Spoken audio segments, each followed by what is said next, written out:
오늘은 주제가 성령님께서 예수님에게 단독으로 사역하신 신뢰입니다. 예. 성령님은 어떤 분이시며 어떠한 사역을 하시는가? 지금 몇 주 동안 계속 말씀을 강론하는데요.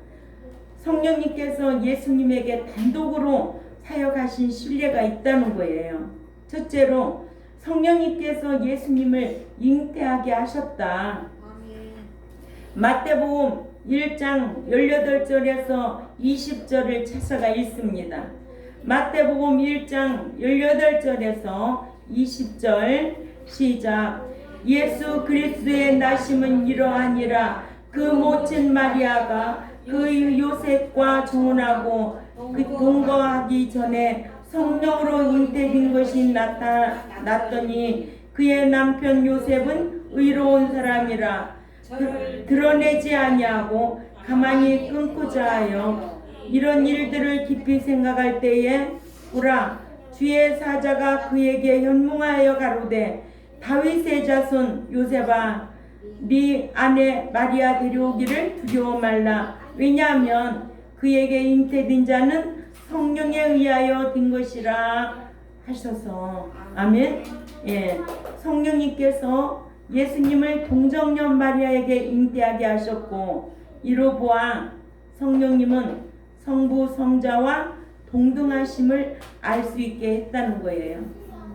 오늘날 성령 시대, 교회 시대라고 하면 성령을 우습게 하러, 응? 방언이나 하게 하는, 또한 충만케 하는 것, 뜻도 모르고 충만케 한다. 그죠? 성령 충만한 것은 곧 뭔데요? 진리 가운데 행하는 것이 성령 충만한 거예요. 응? 성령님은 각가지의 은사를 주신다고 했잖아요. 은사 줄 수도 있고 안 줄 수도 있는 거지. 응? 그러나 믿는 자가 성령이 가르쳐 주시고 또 생각나게 하고 인도하심이 없으면 너무 불쌍하고 무지한 사람들이다. 그런 자는 어둠에 거하는 자요 빛에 거할 수가 없어요. 그러니까 우린 빛에 거하는 자는 진리 가운데 행하는 자요, 그들에게는 성령의 인도하심이 분명히 있다라는 것을 꼭 기억해야 될 줄 압니다. 이렇게 성령님께서는 예수님을 동정녀 마리아에게 잉태하게 하셨고, 이로 봐서 성령님은 성부 성자와 동등하심을 알 수 있게 했다. 두 번째, 성령님께서 예수님에게 비둘기같이 내리셔 임하셨다고 마태복음 3장 16절에 우리 다 같이 찾아 읽습니다. 마태복음 3장 16절 17절 시작. 예수님께서 세례를 받으시고 온 물에서 올라오실 때에 하늘이 열리고 하나님의 성령이 비둘기같이 내려 자기 위에 임하심을 보시더니 하늘로서 소리가 있어 말씀하시되 이 내 사랑하는 아들이요 내 기뻐하는 자라 하시니라 하셔서, 예수님께서 세례 요한에게 물세를 받으실 때에는 비둘기같이 임하시고, 성부 하나님께서는 세례를 받는 예수님을 이는 내 사랑하는 아들이요 내 기뻐하는 자라 하셔서 성령님도 함께 일하셔서 성부와 동등하심을 알게 했습니다. 아멘. 이렇게 오늘 주제가 뭐였어요? 성령님께서 예수님에게 단독으로 사역하신 신뢰에 대해서 지금 첫째로 뭐예요? 성령님께서 예수님을 잉태하게 하셨다. 두 번째, 성령님께서 예수님에게 비둘기같이 내리셔서 임하셨다. 이렇게 성경적으로 정확하게 알아야 되겠지요. 세 번째로, 성령님께서 예수님에게 기름을 부으셔서 복음을 전하게 하셨다. 예. 누가복음 4장 17절부터 19절까지 말씀을 읽습니다. 누가복음 4장 17절에서 19절까지 시작. 선지자 이사야의 글을 드리거늘 책을 펴서 이렇게 기록된 데를 찾으시니 곧 주의 성령이 내게 임하셨으니 이는 가난한 자에게 복음을 전하게 하시려고 내게 기름을 부으시고 나를 보내사 포로된 자에게 자유를 눈먼 자에게 다시 보게 함을 전파하며 눌린 자를 자유롭게 하고 주의 은혜를 해를 전파하게 하려 하심이라 하였더라. 아멘. 예, 그러니까는 보혜사 성령님이 오시기 전에도 예수님이 사역하실 때 이렇게 제한적으로 성령이 역사하신 것을 볼 수가 있다. 보혜사 성령님이 오시기 전에도 예수님도 복음을 전파하시고 또한 제자들을 말씀으로 가르치셨다. 그래서 희당에서는 가르치셨고, 예, 그래서 우리가 희당 하면 히에론이라고 그러죠. 성전 나우스예요. 지금은 이 교회 건물이 성전이 아니에요. 우리 몸이 성전이에요. 이걸 나우스라고 한다고요. 그러니까 우리 몸이 내 것이 아니라는 거죠. 알았지요? 예. 그러니까 예수님께서도 복음을 전파하시고 또 제자들을 만나면 말씀을 가르치시고 복음을 전파하는 것은 세상에 나가서 불신자들에게 예수 믿으라고 전파하는 거예요. 페로스라고 그래요. 그런가 하면 교회 안에서는 늘 말씀을 가르치고 강론했다고 그랬어요. 대다수고 가르쳐요. 그래서 기독교는 교육의 종교예요. 배우지 않으면 알 수가 없는 거예요. 이 안에 있다고 다 말씀을 들어도 딱 정립되어서 있는 자가 별로 그렇게 드물어요. 이 말씀은 하나님께서 깨닫도록 하시는 거예요. 아멘. 깨달을 자도 있고 못 깨달을 자도 있어요. 어떤 말을 하면 처음부터 쫙 그게 딱 연결이 돼가지고 딱 정리가 딱 돼. 아, 오늘 목사님이 어떤 설교를 하는데 첫 주제가 이렇다면 그것이 딱 마지막까지 딱 와 있어야 돼. 그렇게 깨닫는 사람도 있고 깨닫지 못하는 사람도 있다는 거예요. 교회 안에.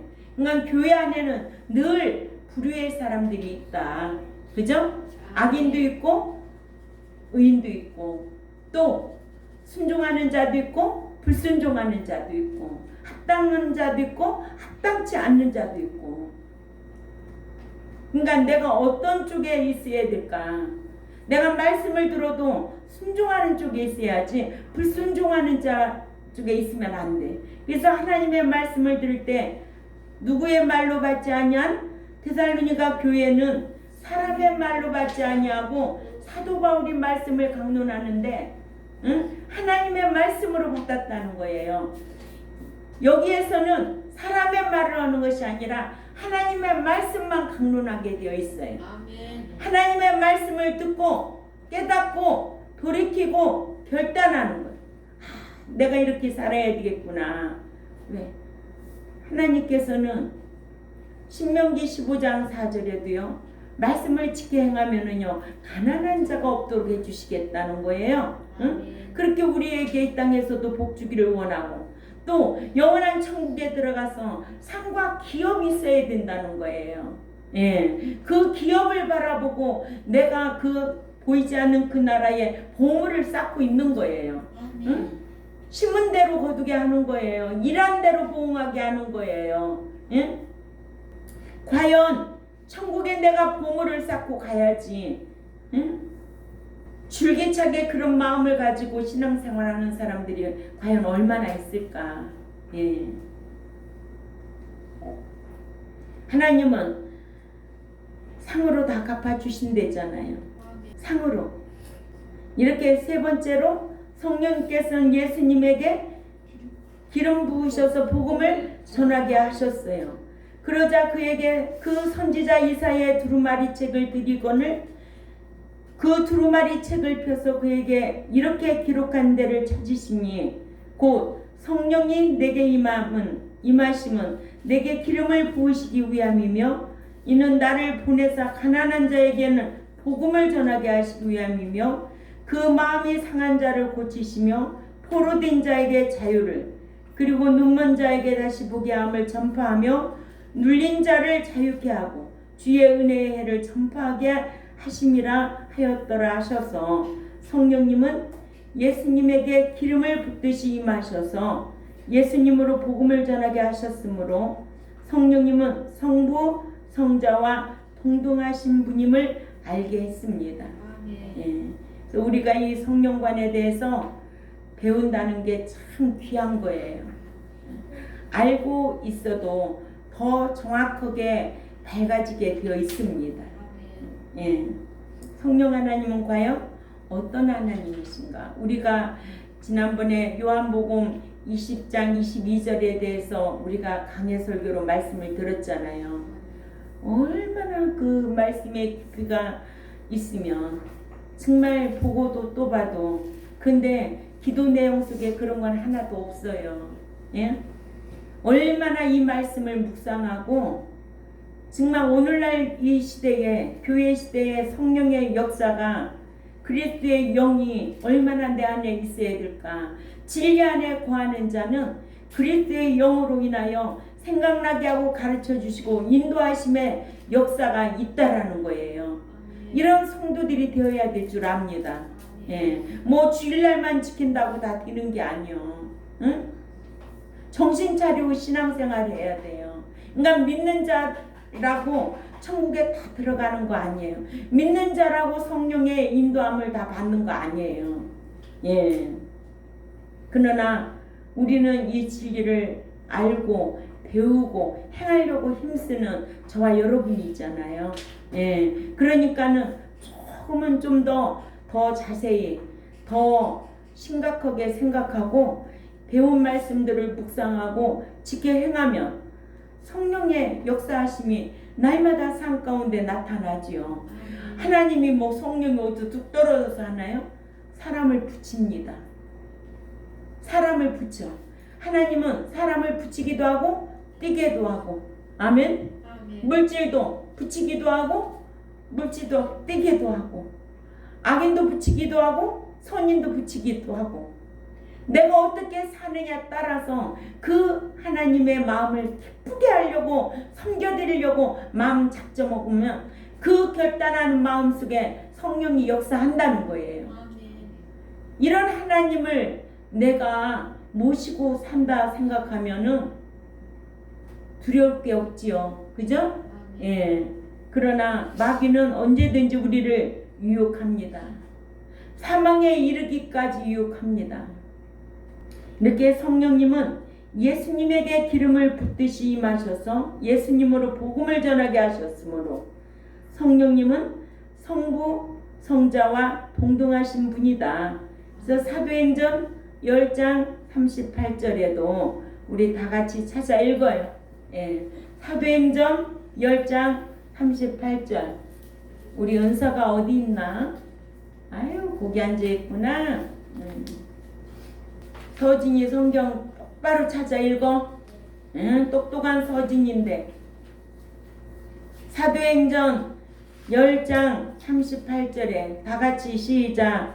하나님이 나사렛 출신 예수에게 성령과 능력을 기름 붓듯이 하셨음에 저가 두루 다니시며 착한 일을 행하시고 마귀에게 눌린 자를 고치셨으니 이는 그 하나님과 그와 함께 하셨습니다. 아멘. 사도 베드로가 또 백부장인 고넬료 집에서 복음을 전할 때에도 누가복음 10장 4장 18절에 자유스럽게 인용했습니다.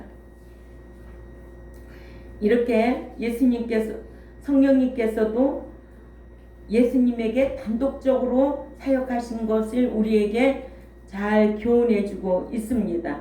네 번째로 성령님께서 예수님을 광야로 이끌어 가셨습니다. 마태복음 4장 1절입니다. 마태복음 4장 1절에 시작.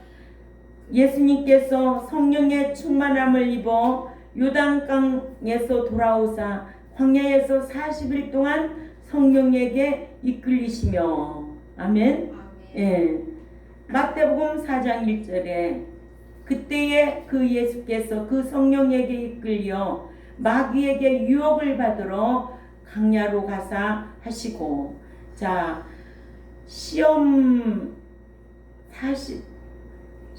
받으셨다고 그랬어요.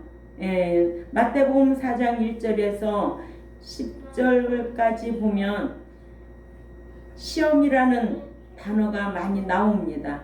그죠? 이 시험은 유혹으로 번역을 해야 돼요. 그래서 오후에는 유혹으로 페라조를 유혹으로 번역해야 될 것과 또한 시련으로 번역해야 될 것이 있다라는 거예요. 그죠? 예. 또 시험으로 번역해야 될 게 있다는 거예요. 성경에. 예수님께서 마귀에게 유혹을 받아 이기신 것을 믿는 자들에게 주시려고 광야로 가실 때에 예수님께서 예수님을 이끌어 가셨어요. 누가? 성령께서 예수님을 이끌어 가셨다는 거예요. 예. 이끌어 가셨다.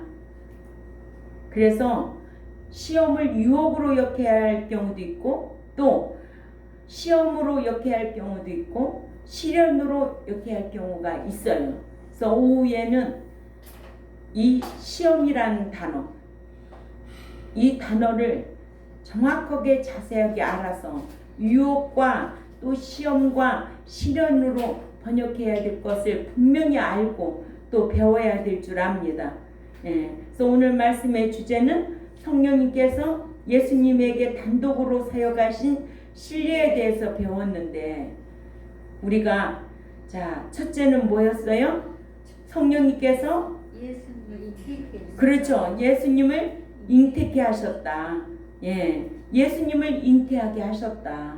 예. 두 번째는 성령님께서 예수님에게 비둘기같이 내려서 임하셨다. 비둘기같이 내려서 임하셨다. 세 번째로는 성령님께서 예수님에게 기름을 부으셔서 복음을 전하게 하셨다.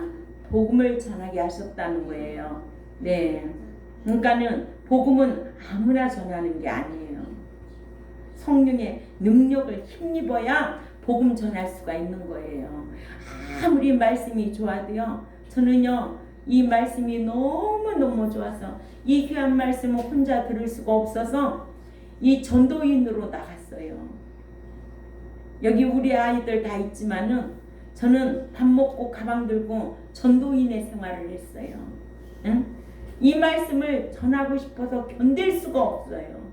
그래서 평생 돈 버는 일이 없었어요. 오로지 복음 전파만 한 거예요. 그렇다고 제가 지금 굶고 있을까요? 얼마나 하나님이 많은 것을 주시는데, 예? 하나님이 어떤 분인데, 성령님이 어떤 분인데, 그러니까 성령에 이끌려서 하는 일들에게는 분명히 역사가 일어나게 되어 있어요. 응? 그래서 오로지 전도인의 생활을 한 거예요. 왜? 성경의 약속의 말씀을 믿으니까. 그렇게 분명히 해주시겠다고 약속을 했으니까. 그 약속을 인정하는 자는 인도하신다고 그랬잖아요. 잠언서 3장 5, 6절에. 그를 인정하는 자는 인도하신다고 그러잖아요. 응? 사람과 사람 사이에도요, 서로 인정하지 않으면 그것만큼 불쾌한 게 없어요. 응? 뭐가 모자라서 인정 못 받나? 부모와 자식 간에도 마찬가지예요. 하나님과 우리 관계도 하나님을 인정하면은 그분이 우리 인생길을 다 지도하신다고 그러잖아요. 응? 그거 믿지 못하기 때문에 지도 못 받는 거예요. 이렇게 예수님께서 기름을 부으셔서, 성령께서 예수님에게 기름을 부으셔서 복음을 전파하게 하셨다. 그러니까 우리도 복음 전파하는 저와 여러분이 되어야 될 줄 압니다. 어디에서든지 깨우치도록. 오늘 말씀의 주제는 성령님께서 예수님에게 단독으로 사역하신 실. 예, 네 번째로 예수님을 광야로 이끌어 가셨다. 이렇게 성령님도 귀한 분이다 라는 것을 계속 강조하고 있어요. 그러니까 성령님께서 이렇게 예수님에게도 단독으로 사역하신 신뢰에 대해서 우리가 배워야 된다는 거예요. 아멘. 예. 성령 하나님도 이렇게 성부, 성자 예수님과 동등한 위치에 계시다. 응? 그러니까는 성령 하나님을 싸구려로 방언이나 하고 병 고치는 거 이것 정도만 알고 있지 말라는 거예요. 그래서 성경을 한 절 한 절 찾아서 성령 하나님이 어떤 분이냐 이렇게 정확하게 강론하는 거예요. 아멘. 이런 지식이 들어가면 우리가 말도 행동도 하게 되어 있어요. 지식이 안 들어가기 때문에 말도 그렇게 안 나오는 거예요. 정확하게 지식이 들어가야 돼요. 그래야 생각하는 것이나 말하는 것이나 행동에 열매가 있는 거예요. 아멘. 예. 오후에는 마태복음 4장 1절에서 10절까지 나오는 이 시험을 유혹으로 역해할 경우와 또 시험으로 역해할 경우와 또한 시험을 시련으로 역해할 경우가 있다. 오후의 말씀을 강론하겠습니다. 기도드리겠습니다. 하나님 아버지 감사합니다. 오늘 또 성령님에 대해서 우리가 또한 말씀을 배웠습니다. 성령 하나님께서도 이렇게 예수님에게 단독으로 일하신 신뢰를 들어서 말씀을 강론했는데 우리가 듣고 잊어버리지 아니하고 이런 말씀을 지식으로 잘 갖춰서 생각과 말하는 것과 행하는 것을 성령 하나님이 기뻐할 수 있는 말도 행함도 따를 수 있도록 은총을 베풀어 주옵소서. 이 진리의 말씀을 듣고 행하는 자가 얼마나 귀하다는 것을 또 한번 기억하게 하여 주옵소서. 감사하며 살아계신 하나님 앞에 예수님의 이름으로 기도 올려옵나이다. 아멘.